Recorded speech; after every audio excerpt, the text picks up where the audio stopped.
Okay, this stretch is for all of you with that rounded forward posture. Now, if you're limited in the ability to extend your shoulder, one of the compensations will then be to round that shoulder blade forward. So this is that anterior tipping of the scapula, typically secondary to a tight pec minor and tight long head of the biceps at the proximal insertion. So one of my favorite ways to improve shoulder extension flexibility and relieve some stiffness in these tissues is the floor shoulder extension stretch, where we pre-position the arms behind the torso, get the hands as close together as we can, and scoot the butt forward. Now I'm going to show you an alternate way to perform this one side at a time. Recently I've had a few clients complain of bilateral asymmetries, where one side feels a little bit stiffer than the other. So I do find it is beneficial to work one side at a time, but the issue with doing this is you're not locked into a position at the torso to leverage a great stretch. So what happens when I try to stretch this one side at a time is typically the torso will just rotate toward the stretching side and we lose all tension in the muscles at the front of the shoulder. So what we could do is stabilize with the other hand,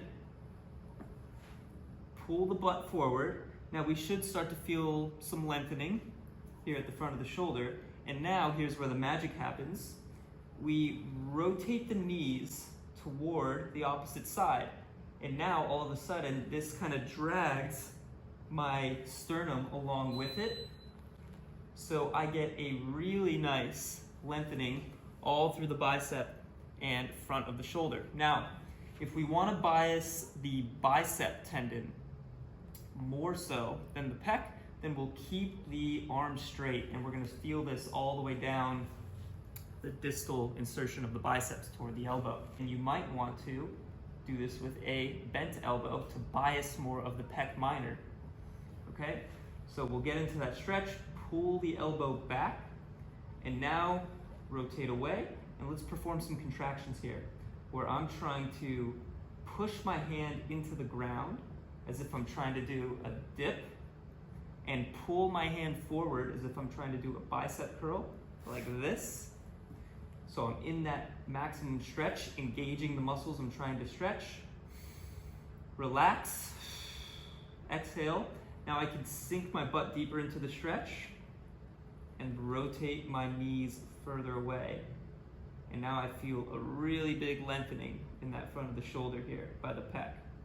So again, contract, drive my hand into the ground, pull the hand forward, relax, pull the elbow back even more, or scoot the butt forward more, and pull the knees more to the side. Okay, perform this for about 2 to 3 contract relax cycles, maybe 5 seconds on, 5 seconds relax, and then switch sides. And we don't want to hold for too long here because it can start to pull on the brachial plexus and you might notice some tingling into the fingers. So really potent stretch. This will really open up the front of the chest and the bicep. So give it a try and let me know how you like it.